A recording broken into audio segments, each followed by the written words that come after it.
This is the Android Buffet Podcast, episode number 506, recorded Thursday. I don't even remember the month anymore. What is it? September 17th, 2020. In 5, 4, 3, 2, and 1.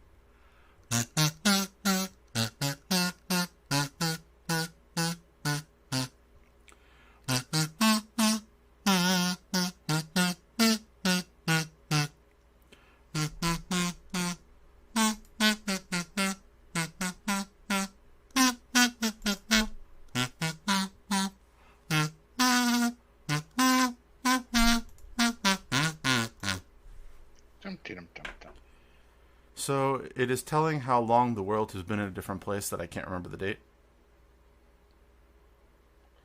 Or it's telling how long the world has been at the same spot that you can't tell the difference. Well, the world is different than it was a few months ago.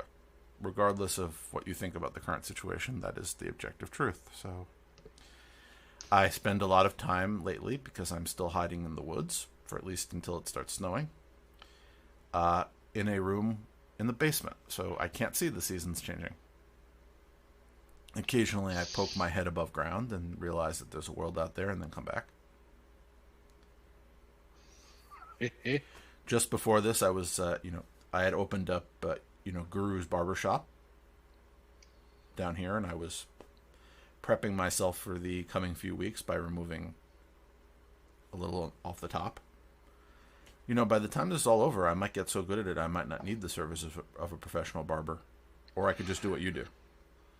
Man, I'm telling you, it's, I had a lady that I'd go to every 2 weeks, and the cost of the haircut was $40, and I would give her a $20 tip every 2 weeks. And now she's not getting it. And it's not her fault. She did a great job. But I made a change in my life because of the COVID, such that now I don't need a barber. So now she's earning less. I mean, it destroyed a lot of economic activity. Yeah, and I miss the gang. I miss Boris and Evgeny. I usually go to an Uzbekistani barbershop. Okay. Not for any particular reason, just that is the barbershop near my house, so I know them all. I'm not certain why the ethnicity is important. Well, I don't know. I hear every so often that people say they went to this type of barbershop or that type of barbershop. This one... They do? I mean, I hear people use ethnicity when they're talking about food, but a barber? Okay. I mean, okay. I cool. You run in different circles than I do. Either way, I miss them because they know what they're doing and I don't. And that is the important part, I believe. Yeah, and I will go and see them hopefully at some point in the future. I did drive past the other day, and they have 2 chairs outside. So they are doing things inside, but for those people who do not feel comfortable with that, they actually did position 2 chairs outside. So in front of the place, they will take care of you. Y'all done been traumatized. Well, no. I rarely go into places lately. I have been appreciating the joy of curbside pickup. That's where you tell them what you want, they bring it out to you, you open your trunk, they put it in, and you drive away. For which you give them a tip. Yay. It's worked nicely. Anyway, so another week has passed. A bunch of things are going on. I'm gearing up for a new project. Ooh. Yeah. Well, as you know, I have been quarantining with my parents, who came back in March from Florida because they wanted to escape Florida. Well, I don't recall if I mentioned last week that my mother actually called down to Florida to a local business and told the person there who she does business with that she was thinking of coming back, and he started screaming into the phone, "Don't come back. The mayor's an idiot. The governor's an idiot. Stay in New York." Okay. Not an endorsement. But either way, my mother's considering it, and she doesn't want to take a plane, so I may drive her down to Lorden, Virginia for the auto train. It's just outside of D.C., right? Well, the auto train runs from Lorden, Virginia to Sanford, Florida, so I may drive them down in their car to Lorden, take the train with them down to Sanford, drive them down to South Florida, spend a couple of days, drive back up to Sanford, get back on the same train, and bring their car back to New York. Again, good son. But either way, I like trains, so it's a nice experience. But either way, because they're going to be opening up their apartment after a bit, I thought it might be a good opportunity to add some home automation to their apartment in Florida. So I've been gearing up for that.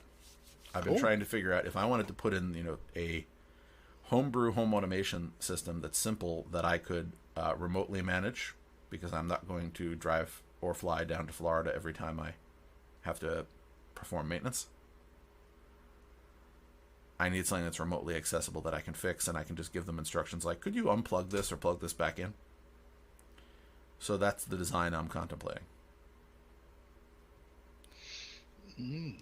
So as part of this, I went on to the iTeed website. They're the people who make the Sonoff products. Yes. And I ordered their Sonoff Zigbee bridge, because I think that that's about the right range for an apartment. It's a little device. It's internet connected. So it's I believe it's Wi-Fi. It's about the size, judging by the pictures, of the Sonoff RF bridge, which is about maybe, let's say, a deck of cards, give or take. And you can communicate with that over IP, so you can send commands into and out of it. You can flash alternative firmware onto it, such as Tasmodo, which I've done a lot of times on Sonoff devices. And that sounds like a good option. So that device can be self-contained. And if the computer goes down, there may be other ways to communicate with it by sending its protocol directly. So promising. So that's number one, but I still need a controller. And I've had bad luck with the longevity of Pis, as you may remember. That's true, yes. Well, the problem is, it's not that I don't like the Pi. The Pi is very effective. However, because it uses an SD card, that creates a problem. So I need something that uses a solid-state drive. And what I did here in the woods, where I also built one of these systems, is I used a Liva, which is a inexpensive x86-based computer. So I looked, I can get a cheap Liva for like $120, and I'm trying to decide if that's the investment I want to do. So then every house would have a server. My apartment, the house here that I often hang out in, and the house in Florida that maybe in the new world where I don't actually have to go physically to the office, I might spend more time in a future world where I don't want to hang around in New York in the snow. I could be a productive snowbird. You know me, man. I think working in an office is overrated as it is. But when I said this, not quite seriously, about 2 years ago to my boss, and said, it would be nice if I could sort of, like go for a few days and work out of Florida, he did not think it seriously then. But when I told him that I might have to, I have time to take off anyway because I haven't really used my vacation this year, to go and transport my parents, and maybe if I needed to work for a day down there, would he have a problem? He seemed to have changed to the opinion that it doesn't really matter because you're not coming to the office, so why does it matter where you are? So he's joined the modern conception of this. Cool. But we'll see. I don't know what the future will bring. And who does? But in the meantime, I'm planning a new construction. And in addition to that, and I'll get to it when we get a little lower down on the show notes, there's something I've been doing and contemplating regarding Wyze cameras. So let's talk about some things, because you may notice that there's a lot of stuff on the show notes this week. There are. Yeah. And not one of them revolves around the NVIDIA 3080 being released. Should it? Well, no, but it was a fiasco. Yeah, I know, but it's not. I do occasionally, throw in something that's tangentially related. So I did mention the fact that NVIDIA is buying ARM. However, I've tried. I don't think we've ever sort of gotten into the, the hardcore hardware type stuff. Which is cool. Because there's lots of people that do that. We could. I'm just saying, I've tried to sort of, I'm not going to say editorialize, but I've tried to sort of keep us in a little area. Occasionally, I sort of go out of it for a weird story, but. So, in some news, Android Auto is broken for many on Android 11.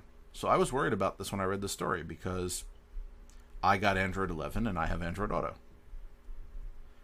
Right. And did it break for you? So on Sunday, I drove from here, where I've been hiding, down to my apartment to get supplies for the next 2 weeks. So I've been driving down there to getting a food shipment and driving it back up every fortnight. And I got into my car and I did not have a single problem. So they reported no music cutting in and out. Didn't happen. General connectivity problems, no. Calls not being routed through the car stereo, did not happen to me. I didn't have a soft bricking the phone, which I'm very happy about, because that would have been bad. Oopsie. Yeah. Now, notification sounds I didn't really have, but I didn't get any notifications, so it's sort of hard to tell. No calendar app I wouldn't have noticed. So I did see an update for Android Auto, so that might have fixed some of them. But honestly speaking, did not experience this. I'm sorry for anybody who did. I suspect that if it was a widespread problem, it would have been caught. So that's why your odds are pretty good.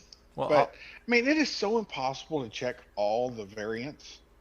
Yeah, so, no, I agree with you. But if the soft bricking was on a Pixel phone, it's sort of surprising, because usually they would check those. Right. So, which means it's probably something besides the hardware. Yeah, it might be an interaction. I had a problem this week where something that I'm involved in broke, but I didn't do anything. So someone came to me and said, this thing that you're involved in, this open source project, is not working. And it turned out that it was an interaction between that and another open source project that had done an update. So the same thing sort of applies here. How do you know how each of your apps is going to interact with whatever the changes are? There are just a lot of working parts, and sometimes it is hard to debug. By the way, there was a happy ending because the other people figured it out, and therefore I didn't have to. Cool. I'm happy. Anyway, Android 11 has taken away a row of quick setting tiles, limiting the usability of the feature.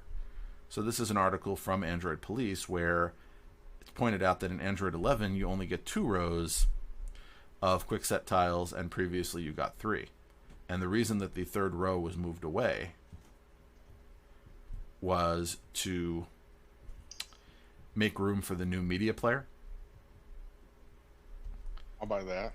Yeah, which is fine, except the question is, why is it when there's no media player you couldn't have the third row? Why do you need 9 quick settings? 6 is plenty. You probably only use 2 or 3. Well, I was looking at this and just sort of saying that maybe I would want to use more, but... And they're still available via swiping left and right.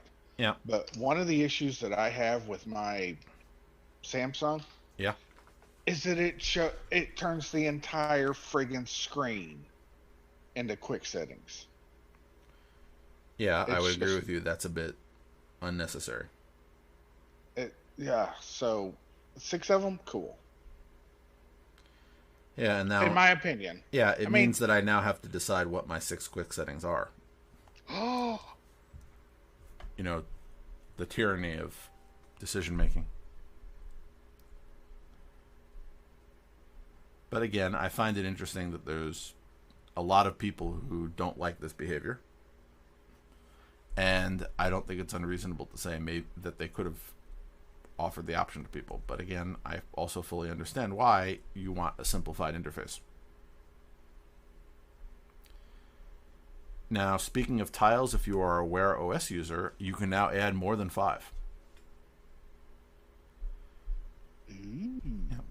And because I was on the road, I had my Wear OS watch on. As you know, I do not generally wear it when I'm in the house, and I've been in the house a lot, so I was able to enjoy it on the road. It was buzzing and giving me notifications. Goodness. Well, I would wear it when I went for a walk, except there's absolutely no reception in this area, so not much point. Anyway, if you haven't been following Android 11, there are apparently a bunch of interesting hidden changes that were discovered by looking at the code. Like the new volume stream for virtual assistants, so you can turn the volume up and down on that separately. Clock plugins. Again, these are features that are hidden but are not noticeable. There's a feature to suspend execution for cached apps. A notification shade blur. Pretty. Deep press support for expanding notifications. I like that. I wish that was. I don't know, man. I find the little arrow sometimes just a little hard to hit. Yeah. Then, of course, there's Gabeldorsh. Who?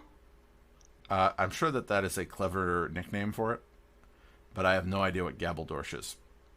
But it enables the Bluetooth Gabeldorsh feature stack. Yeah, no, I'm saying I don't know what the reference is, what Gabeldorsh is. I understand I bet that it's a name. No, I'm saying like name of a person, and he wrote a Bluetooth stack. He or she. Oh, I assumed it was like some sort of literary or pop culture reference that I didn't know. But either way, it appears to be a new Bluetooth stack. So it is not. It is in, but it is not enabled by default.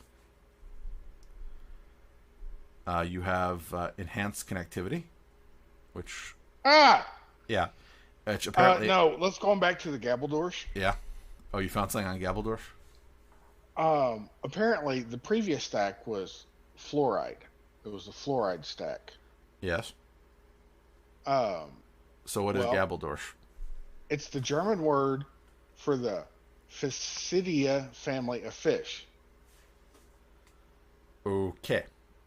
That's a bit more obscure than I'm usually up on. Well, you could also translate it to forkbeards. Okay. Okay, so there's an article on 9 to 5 Google about it that it's obscure. I said it probably was. It's obscure. Yeah, I'm listening.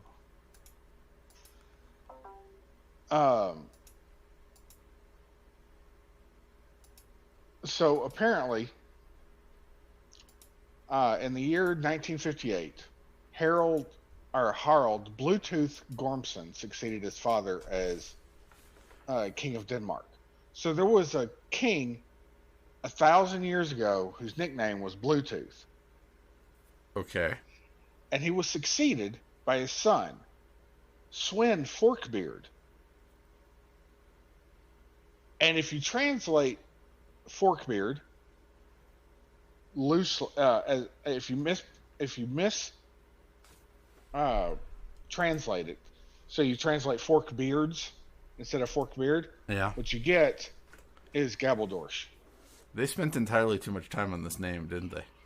No wonder the Bluetooth stack isn't ready. Obscure, that is obscure. I just want to. I don't want to know about King Gabeldorsh. I'm a little curious about the person who came up with it.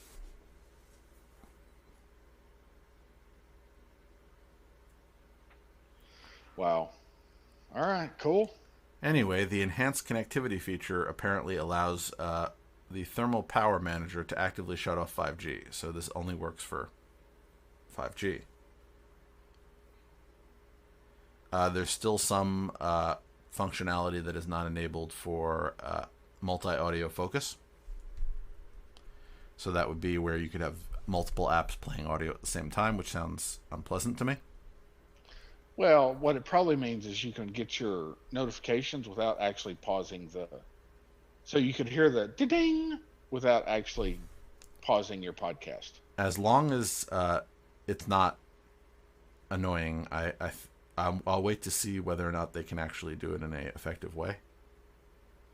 If it's that notifications wouldn't stop media, I could see that. But if multiple medias can play at the same time, I would be a little annoyed. Wow. There's a faster share sheet. So they started this in 10, where all the icons are now cached, which means they would appear faster, and they are caching the item or view type. So essentially they're caching the number of calls so that the screen is generated on a regular basis, but not every time you try to look at it. Faster is good. There are space versus time. Yeah, there is better memory management.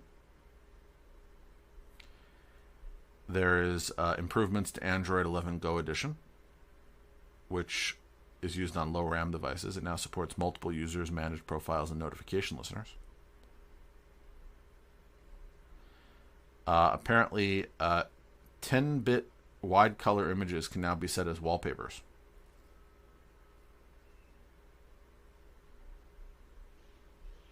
It's nice to know we can be happy about a wallpaper feature. Well, it's better than crashing. I'll agree with that. Apparently, there is a volume key customization. They're working on an API to detect single, double, and triple taps of the volume keys.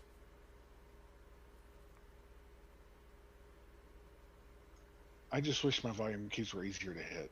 But sure, cool. Customization's good. And the automatic unlocking of the work profile by Digital Wellbeing.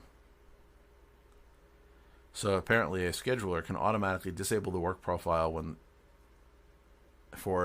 the Digital Wellbeing feature. Namely, so if you have a work and home profile, it could make it so that outside of working hours you can't touch your work profile even if you want to, for whatever period of time you designate. Interesting. Yep. Now, if, the Android 11 sound picker, which I do like, will work with cast devices once apps are updated to the latest version of the media library. Except the media router library that would support that is apparently in beta.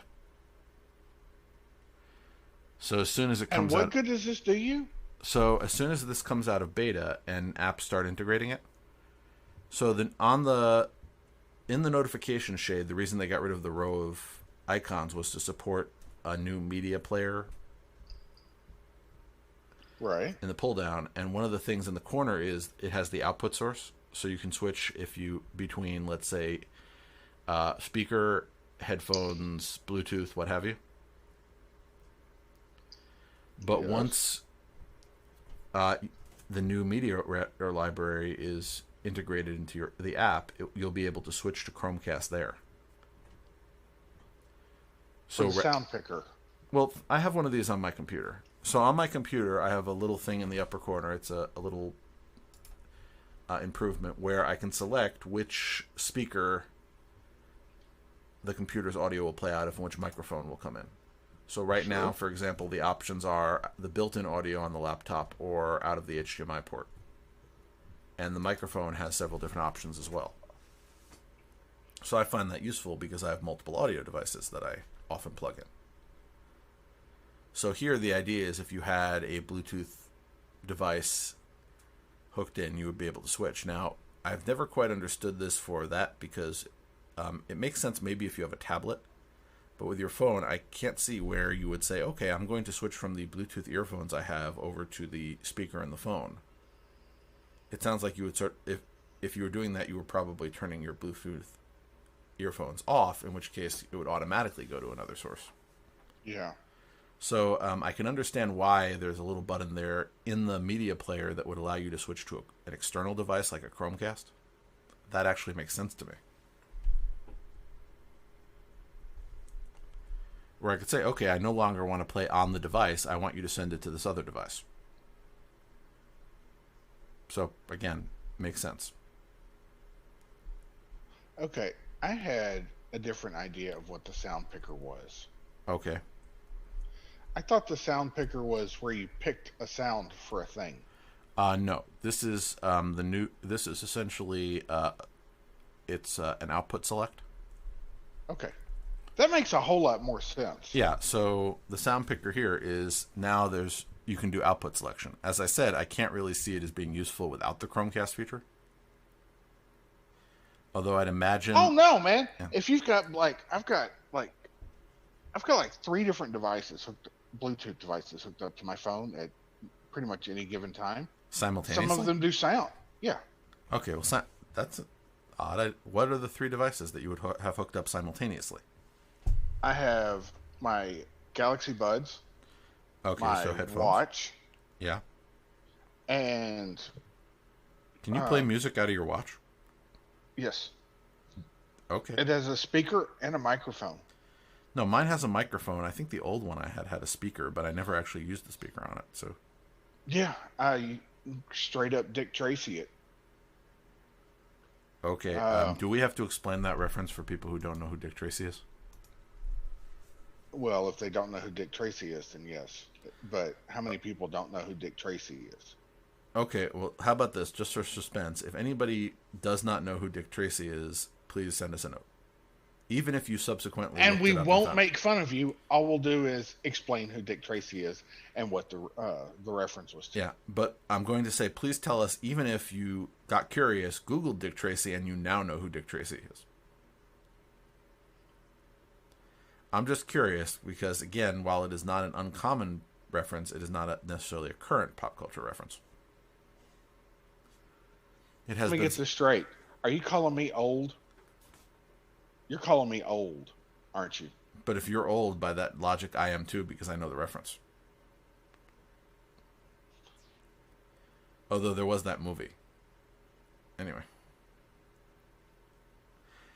So, moving on to apps, the Home Assistant app was upgraded to 2.4, which tries to improve sensor performance by splitting up some of the sensors and putting in a foreground service worker, so occasionally it will pop up that it's updating the sensors. Because the problem was when Android tried to kill the device, the app, because it wasn't in the foreground, that meant that your sensors weren't updating, which was problematic. Oh, no! If you want them to do something, that isn't a good thing. That's true. So I had this problem because I'm using the Home Assistant app to report to my house where I am so that it knows when I entered. And because of the foreground service issue, which was just fixed, it wasn't until I took out the phone and tried to turn on the lights that it updated my location and realized I was in the house and started doing my welcome home routine. I have one of those. Yeah. When I enter the house, it turns off all the surveillance cameras and turns on the lights. All the lights? No, it's select lights. I have a little more of that to get to one of these days, but I'm still trying to find somebody to do some construction work. I need something fixed before I can do the next phase. And unfortunately, I don't have anybody right now. The person who I used to call when I had this problem has retired. Anyway, moving along, Kiwi Browser has updated for the first time in a year. And I'm mentioning this because I think previously it was mentioned that it hadn't been updated in a year because we talked about it a year ago. It was a Chrome browser for Android that supported Chrome extensions, which is why we mentioned it at the time.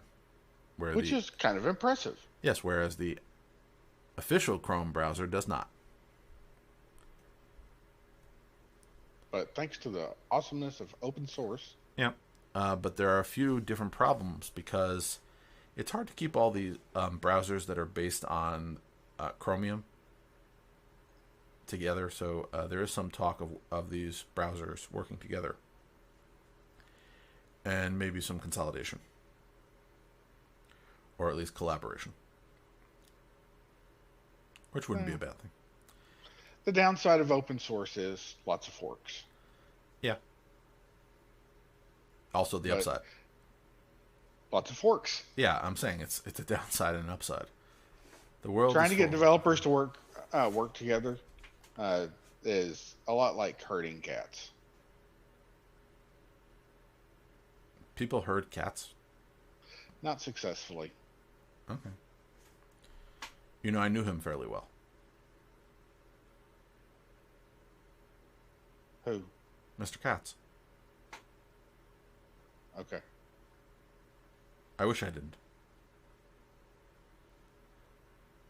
I actually said the next time that I came anywhere near Mr. Katz, please don't put me near Mr. Katz. But that's another story. So, Are you allergic to cats? no, he was just very annoying. That's okay. People say the same thing about me. Well, no. One day I went to an event and it was this dinner event where they while you ate they had comedians telling jokes. And Yeah, I like those. being a single person, they seated me with another single, Mr. Katz, and Mr. Katz wanted to tell me a lot of things that I didn't want to hear. So next time I said, if you're going to sit with me with Mr. Katz, I'm not going to come. Ouch. Well, I learned a lot about Mr. Katz. I knew that where his favorite soup was, not at the restaurant that we were having this event at. The giant televisions they have at the local racetrack. By the way, I tried to solve the problem by just trying to get somebody to come with me. That sometimes did work. Either way, I'm not against cats, but I didn't like sitting with cats. I understand. Yes. So Google Home has a new presence sensing feature. Ooh. Yeah, so this is back to what I was mentioning as my problem on Home Assistant. Different thing, but it's the same sort of thing. If the app can detect whether or not you are in the residence that you've created within Google Home, then it can do all sorts of automations based on presence. Yep. So this is what Home Assistant the app is trying to do, and this is what Google Home, the app, is trying to do. Give you that data. Although I am really enjoying all of the sensors that Home Assistant is exposing to my instance, and I keep wondering what interesting things people are doing with them.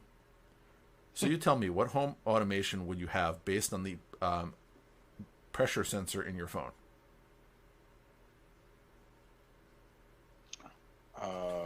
Well, if it goes crazy, you could get It's an gonna alarm rain? could sound over your. Oh, the air pressure. I thought like you could get a reminder saying, "Hey, dummy, you sat on your phone." No, this is actually a pressure sensor. For example, mine says 967.2 hectopascals. A barometric sensor. Yeah. Why does a phone have a barometric sensor? You know, my watch has a barometric sensor. No, I'm saying. You know what it uses it for? What? Measuring floors. It uses the barometric sensor to determine if you've gone up a floor for exercise tracking. Maybe that's it. I cannot imagine. It boggles my mind that the air pressure downstairs is significantly different enough that it could actually measure the difference between downstairs and upstairs. I'm just looking this up. Okay, so somebody asked this question online, and it's we have proximity sensor. Typically, a sensor which detects the reflection of light from the LED as an object approaches the sensor. Ambient light sensor, used to determine the brightness of the surroundings. Accelerator or gyroscope detects the orientation or motion of the phone. Magnetometer detects magnetic fields, typically used to provide compass functionality for use in GPS and other mapping functions. Barometer detects air pressure, used to complement the GPS sensor by providing an approximation of altitude. Can also be used to detect changes in altitude, for example, to help you detect what floor you are in a building. Isn't that crazy? Now, there's more. Hall sensor, another proximity sensor, this one responding to magnetic fields rather than light. Typically used in combination with a magnet and a flip case to detect the phone, switch the phone on and off as the flip case is open or closed. Sensor Hub, a separate low-power processor which is able to process data from the sensors without needing to wake the main CPU. The Sensor Hub batches up data when the phone is off and only needs to wake the main CPU occasionally.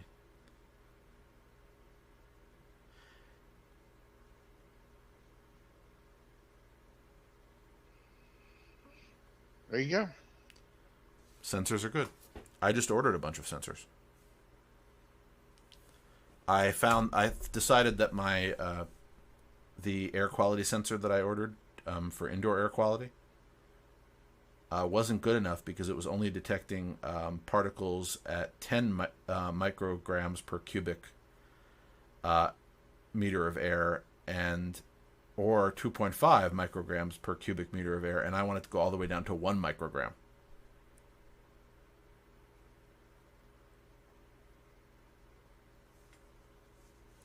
So I ordered some more sensors. I was sort of inspired by the fires in California. Mm-hmm. So I was talking to all these people online who were telling me that their air quality index hit 300, and by my calculations, mine is 6. Yeah, it's or higher.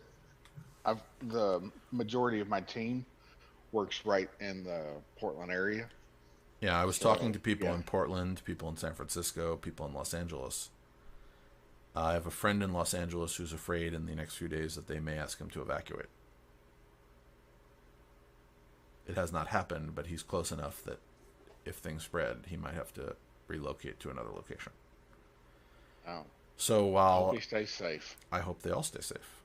But it got me thinking about my sensors, so I ordered more sensors.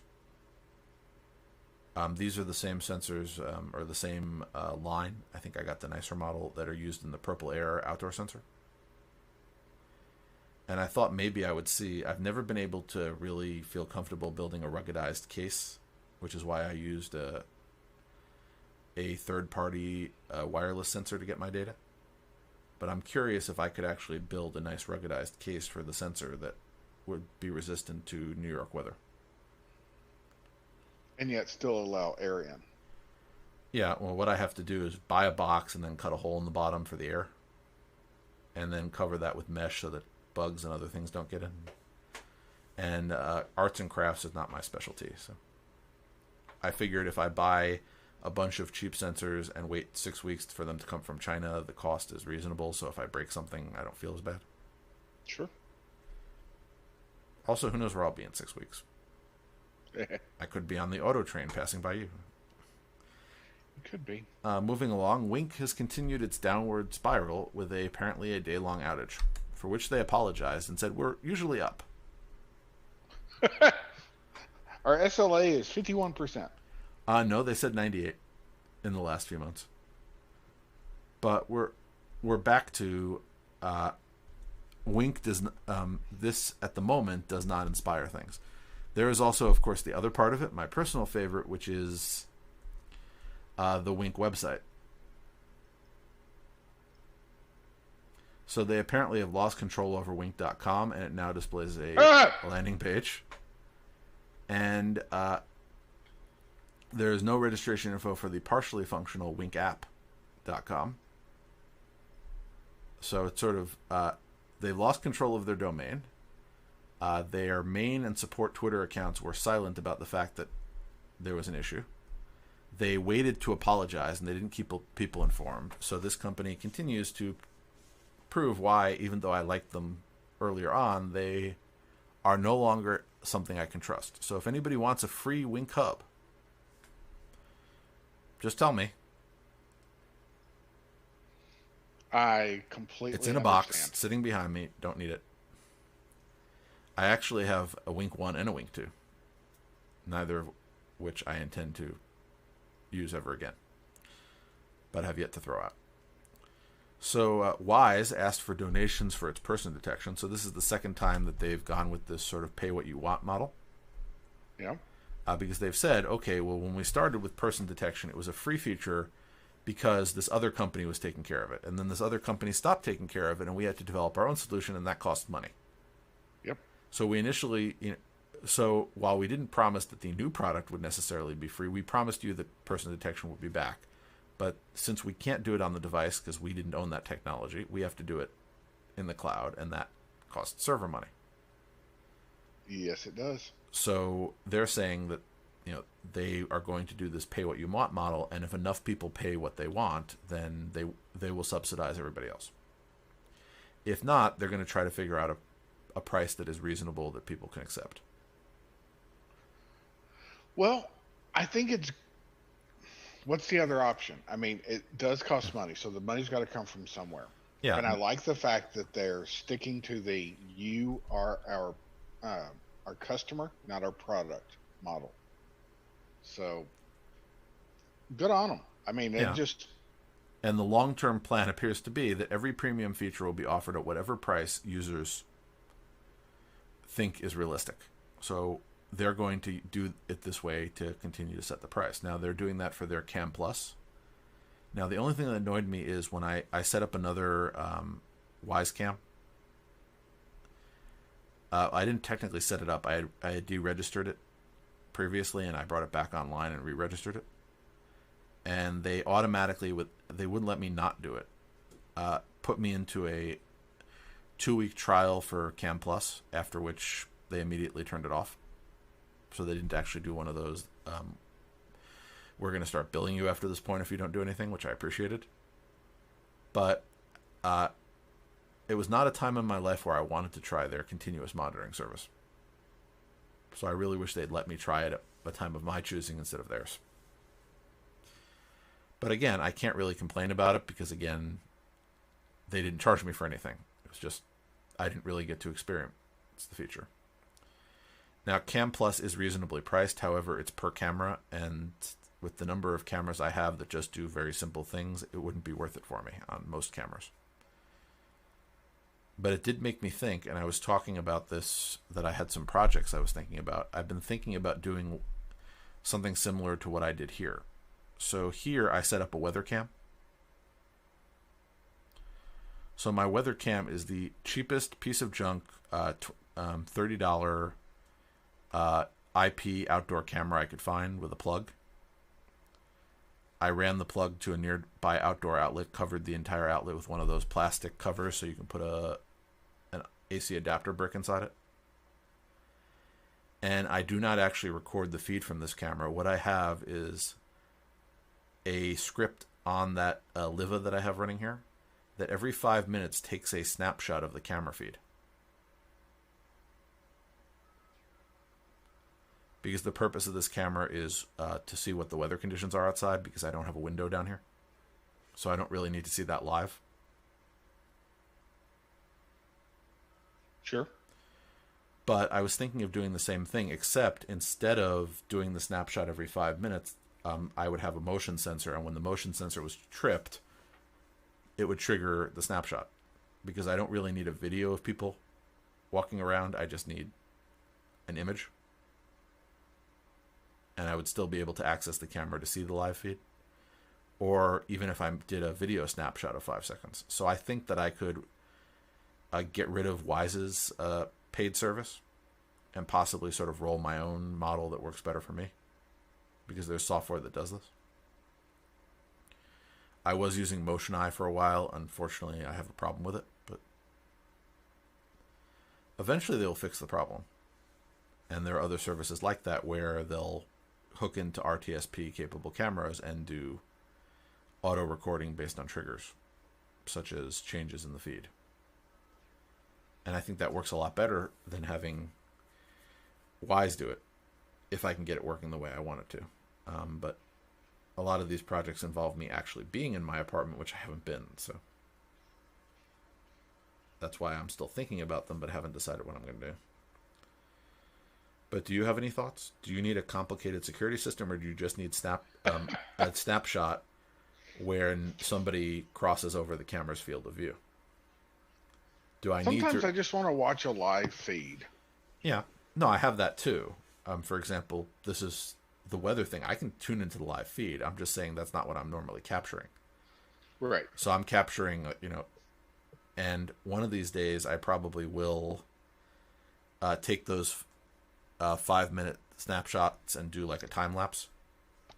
Yeah. Because right now, the way that it's set up, it overwrites the file every time.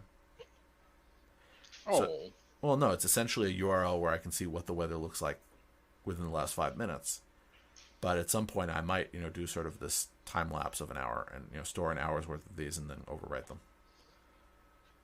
But it was a very, it's essentially just an automatic job on a Linux computer that just runs an FFmpeg command every few minutes. Cool. Gives me something to do.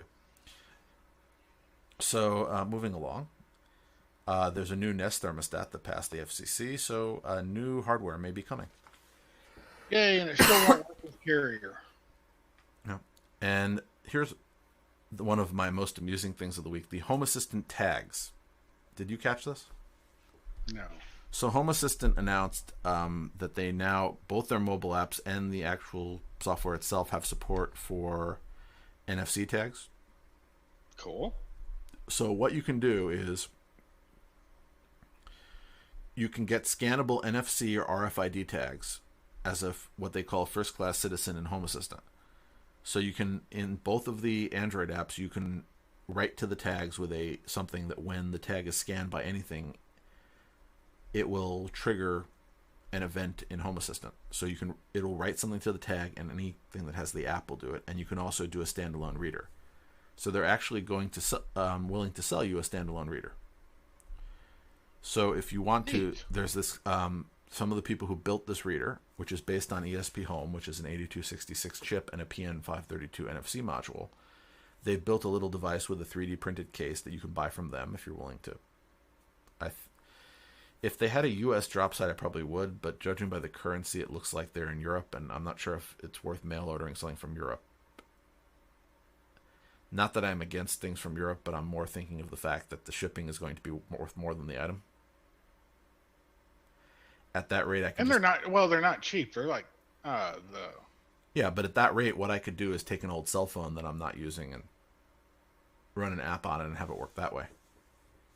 Yep. So just install the Home Assistant app on my old Pixel, not the what was it, the Moto. Which one did I have? It was the Moto X3, which is like 5 generations old, which is fine for.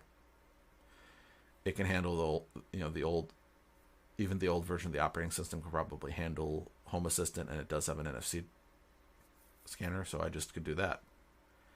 And admittedly, the phone isn't worth that much, so I could do it that way. The thing I would like is, like an NFC tag somewhere in a public place where I wouldn't mind it, like mounted to a wall, but I will not worry about that right now. Because I had this whole thing a few years ago, and I'm not sure, I think I mentioned it to you. My relatives, I wanted to be able to tell when they came to visit me, but they don't, some of them do not actually carry around cell phones or would not tell me any information. So I thought of giving them like a little Bluetooth tag for when they visit that they would either put against a reader or it would just be picked up in the house by a sensor. But for some reason they found that offensive. What do you mean you want to track when I'm in the house? I want the lights to turn off. I want the cameras to stop recording. Anyway. So this is interesting, and I'm sure I could think of some interesting things to do with it. Where one of these, but I don't actually have right now any NFC tags. So maybe I'll get a set. What's better, an NFC tag or an NFC card? I think it depends on if you want it stationary or not. If you want it stationary, a tag's good. If you don't, a card is good. I'll think about it. I think I may wait until I have an idea. But I like their use case where you have a bunch of cards that have like different songs on them. And if somebody wanted to hear a song, they just take the card and they put it on the reader and it starts playing the song. Yeah, it sounds like a fun idea. I thought it was cute. Yeah. Moving along, Zoom has added two-factor authentication. I'm mentioning this because we are using Zoom. We do use Zoom. Yep. Although considering that I am not using the Zoom streaming, I have considered suspending the payment that I've been doing with them for the last 2 months. Sure. because I'm streaming the output from the Zoom, not using their actual thing. So since I have a hardware device, might as well use it. NVIDIA is acquiring ARM, which I mentioned earlier. And Google will announce its new Chromecast, Nest Speaker, and Pixel on September 30th, which is next week. A little over a week. Actually, no, 13 days. That's nearly 2 weeks. I told you, I'm losing all sense of time down here. But either way, that should be interesting because the new Chromecast is the one that I've mentioned before, which is maybe the one with the remote control. And the rumors say that that would be around $50, which even though I don't necessarily need another media device, I would be tempted to buy that. I could finally watch Peacock. Anyway, that aside, I have been using Roku a lot because there is no my Myth TV setup, which I use at my home, is not accessible here except by transferring the recordings to something and then playing them. So that's worked. Let's see here. Apparently, U.S. Customs seized a bunch of OnePlus buds, and even though it's been pointed out to them that they are not, in fact, counterfeit Apple AirPods, they apparently are not backing down. They are saying that the seized OnePlus buds actually do violate Apple's AirPod trademark. So I just thought this was funny. They seized a product which is labeled as not an AirPod, is actually labeled as a OnePlus bud in the picture that they announced they were seizing it in.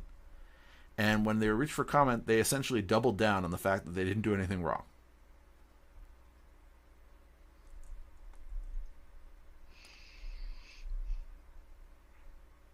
Wow.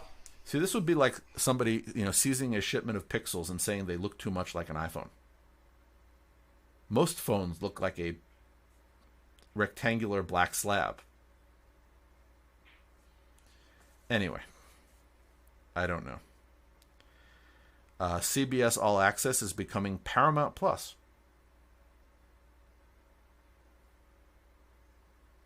Have you played with CBS All Access? No. I almost got a subscription when they started doing Stargate Origins, but it turned out it was like 10 6-minute episodes. So, well, right now they're doing. They're about to start the 3rd season of Discovery, if you like Star Trek, and they're doing Lower Decks, which is an animated Star Trek. So they were offering. I have not heard good things about Lower Decks. Well, I'm going to just comment on it on 2 levels. They were offering a free 1-month subscription, and this is the second time they've offered me a free 1-month subscription. So I figured if they're not charging me and they're letting me watch their programming for a month, the worst thing that could happen is I could forget to turn it off and have to pay them for a month. Which I think is what they're gambling is going to happen. Sure. So I have been watching Lower Decks, and while, again, it is a comedy, and you don't really see like comedic shows in the Star Trek genre, but I appreciate it because clearly the people who are creating the show are extremely big Star Trek nerds, in the sense that the fun of the show is not necessarily the storyline so much as watching to see what obscure Star Trek references they have tried to push into the episode.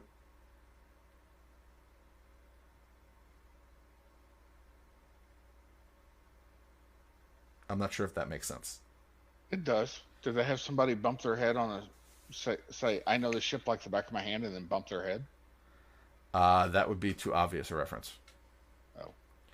So they keep putting in... Did somebody say transparent aluminum? No. Also too obvious? Well, again, you're going original Trek, whereas Lower Decks is Next Generation era. Oh.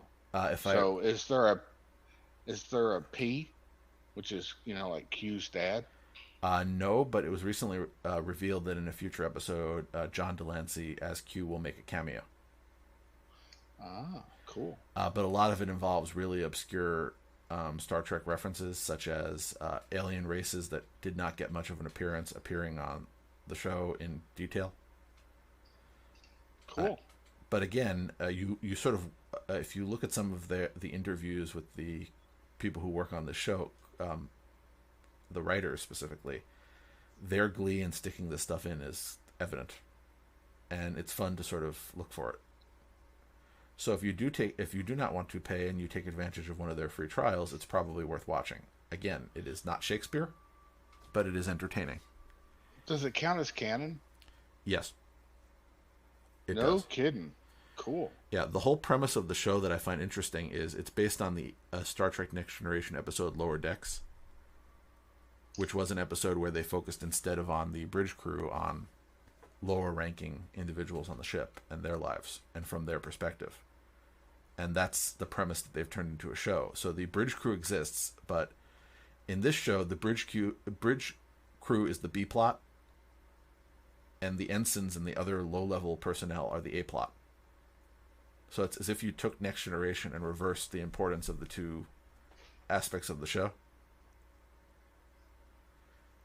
Cool. So I'll again, give it a shot. I'm saying I don't. It is a good representation of Star Trek if you like a comedic take on Star Trek. So it is not comedic in that it is satire. It is seriously Star Trek. It is just a comedic show. Well, I thoroughly enjoyed the Orville, which, in my opinion, was more Star Trek than Discovery. I will agree with you on that. And And I don't it know. was funny. Did it ever? After the second season, it went to Hulu.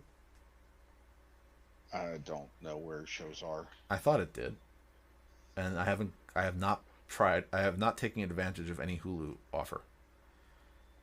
So it may be at some point that I pay for a month of Hulu and watch that, but we'll see. I think it's on Amazon Prime right now. The third season, or was there? There a third is no. season? I thought There has not been. I thought they were working on a third season after Fox canceled them. That was going to be on Hulu. Or am I misremembering? Or maybe they were working on the pandemic. I'm gonna have to look that up.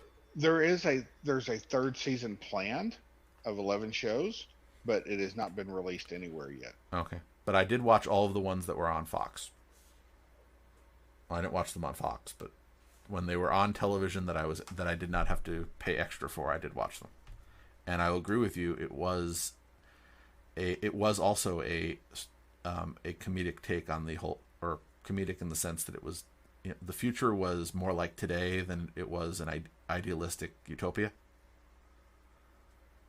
But anyway, I appreciated that show as well. Moving along, if you like podcasts, and apparently you do because you're listening to one. Yeah, Amazon has decided they're getting into the podcast business. Because apparently, who isn't? Well, it's not hard. Well, no, see, that's the thing. They're calling it a podcast, but a podcast, what is it essentially but original audio content? Isn't that essentially correct? I would have Pretty much. Yeah, I would have liked it if there was some delineation between, sort of the amateurish podcast, and I'm saying that as more of a hobbyist as opposed to professional, even though you could transition between the two, and this more commercial thing. But either way, they will be having people stream podcasts for no additional cost. See, I just like that line. So this is coming from Android Central, and that's what I need to know. That if you have Amazon Music, you will be able to stream things that you were not paying for to begin with at no charge. And they'll also add some exclusive content. I don't quite know what that is. But they're launching with Revisionist History, Radiolab, Planet Money. But those are all free. So why are all these companies acting as if, oh, we've made it so that you can go and take advantage of a service that you could otherwise get for free? I don't know. I'm just mentioning this because that just... I can understand if they made it easier for you to get it on your Amazon Echo device. Mm-hmm. That's a value added, but it's sort of, okay, our app does podcasts now. Okay, well, like the other 50 apps that do that? Anyway, moving along. Speaking of Amazon, apparently a bunch of Amazon Basic products are catching fire. Well, okay, you got to look at the source for this quiz for this. What, CNN? And basically, well, actually, that's hilarious enough. But no, where they got basically they searched reviews for the word fire. Yeah, That isn't exactly a cracking journalism. But the reason I'm mentioning this is sort of the other thing, which is we know Amazon Basic products are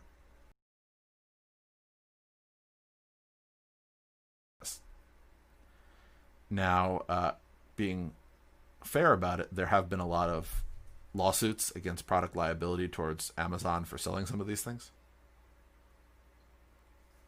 Really? Yeah.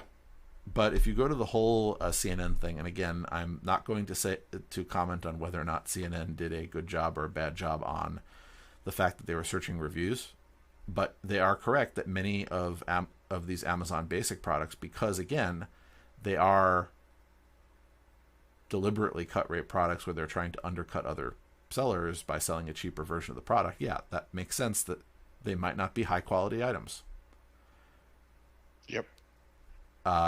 Again, I will say that does not mean that they should catch fire. Regardless of what you pay for something, it catching fire is probably something it shouldn't do.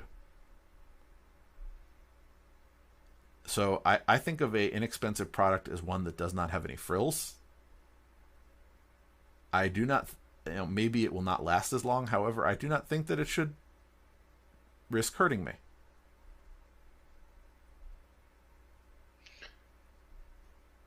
Once again, caveat emptor, right? Yeah. So I have bought some Amazon Basic cabling, but I don't think I've bought anything other than cables from them. And judging by some of these things, maybe I should reconsider my cable purchases. But half of the inexpensive suppliers that you could buy on Amazon come from suppliers that may or may not offer good products. And if all you're trusting are Amazon reviews, that's also something of a cynical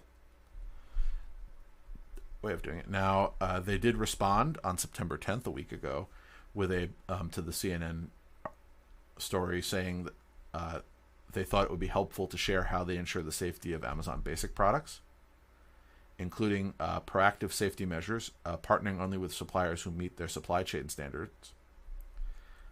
They essentially require manufacturers to submit quality control documentation around defect rates and material control. And after products are made available to consumers, they're saying that they perform audits, including additional testing with third-party labs to make sure that they are safe. So that is their statement on the matter. So they say that everything should work. Now, they did put in one dig that I find interesting, and it's very subtle. We're continuously refining our processes and leveraging new technology to ensure that Amazon Basic products are safe for their intended use. Well, yeah. I think that for their intended use is sort of a backhanded, well, if it caught fire, you were using it wrong. You're holding it wrong, darn it. Yeah, I'm just saying it's very subtle, but I think it's like a backhanded suggestion from Amazon, which I don't appreciate, which is that somehow if your item caught fire, you must have been using it incorrectly. But it does sort of ask the question, if what you did was you bought a charger and you put a cable into it, and that cable caught fire, and the intent of a cable is to be used to charge your device, what did you do wrong?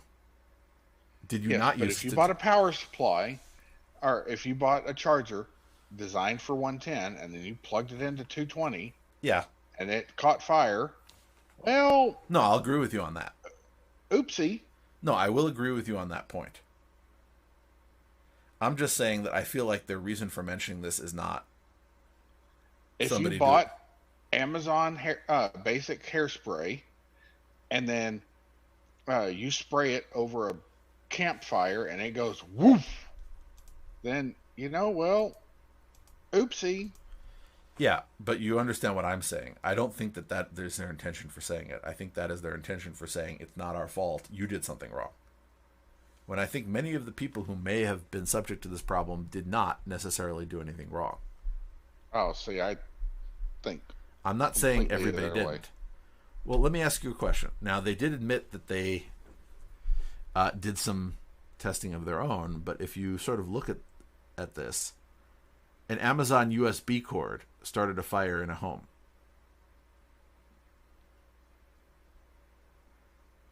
Here we are. The fire had originated with the cord that they were using to charge his cell phone. The cord experienced a short circuit, and the heat produced by the cord ignited the upholstery for the office chair. So the question being, if your USB cable shorted out, how is that you using it in a non-intended way? That is a quality control issue. Yep.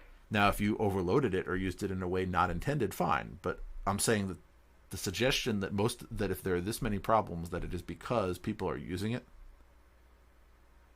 incorrectly. So here are some of the reviews that CNN cited. And again, I don't necessarily trust reviews, but I'm just using them. A surge protector had flames shooting out of the device, which was near a nursery. Phone chargers were said to have burned people's hands and legs. Exploding batteries allegedly sprayed chemicals in someone's face. A USB cord burst into flames in a parked car while a toddler was inside. A charger in another car was reported as starting an electrical fire on the freeway, allegedly burning the driver and a jacket. Paper shredders turned on by themselves. One blew up in a fireball, burning somebody's arm and singeing the hair off. A microwave suddenly caught fire when an 8-year-old went to heat up her macaroni.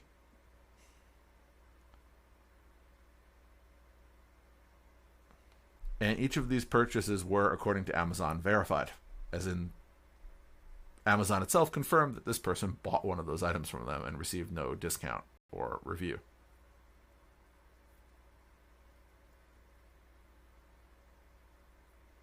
So, again, I think there is still question about the quality control of items that are cut rate, but I think that is not an Amazon-specific problem.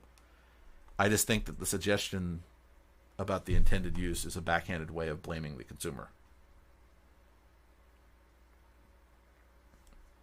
But that's me. Okay. Anyway, I believe that brings us to the end of our program for this evening. A long episode today. But it was fun. And it is the last episode of the year for me.